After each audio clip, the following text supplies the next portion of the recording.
said to Peter, couldn't you watch with me even 1 hour? Keep watch and pray. Watch this now, verse 41. Keep watch and pray so that you will not give in to temptation. For the spirit is willing, but the body is weak. Then Jesus left them a second time and prayed. Now watch this. My Father, if this cup cannot be taken away unless I drink it, your will be done. Now he embraces the will of the Father. Why? Because he was praying under that moment of temptation to take a crossless path.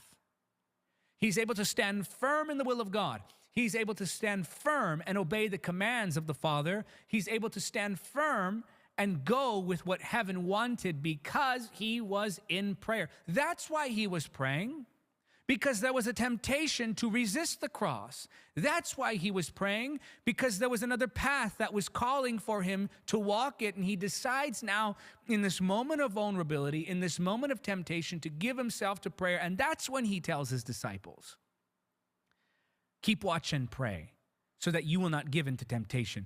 If you find yourself giving into temptation too often, it's a lack of two things and two things only: the word and prayer. That's it. The word and prayer.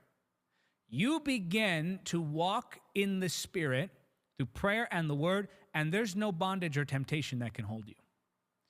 Now, in James chapter 4, verse 7, the Bible says, submit yourselves therefore to God, resist the devil, and he will flee. Well, here in the garden, in what we just read in Matthew 26, we see that the disciples chose the flesh instead of the Spirit. Now, think about this. The disciples chose to sleep instead of praying. And because they chose to sleep instead of to pray, they denied the Lord. They fled from him. They rejected. They didn't have boldness. They didn't have power to stand. They didn't have the ability to come up against the pressure that was coming up against them. Why? Because they weren't in prayer. They were asleep, and because they were asleep, they fled. Well, either you will flee or the enemy will flee. It's only going to be one of the two. But the Bible says in James 4:7, submit yourselves therefore to God, resist the devil, and he will flee. So Jesus demonstrated how prayer strengthens us against the pull of human will. And the enemy often takes advantage of our will. What does the Bible say?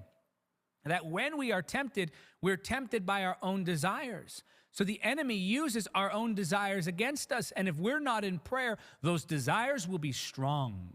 The cravings of the flesh will be strong. If you are not a person of prayer, you can't possibly keep your flesh weak. That's why, by the way, your flesh resists the place of prayer. You ever notice that when you go to pray, your flesh starts to squirm, you get agitated, you want to get out of that situation and into something more entertaining and move on to something more fast-paced, and you want to get out of the place of prayer? That's your flesh fighting its own death.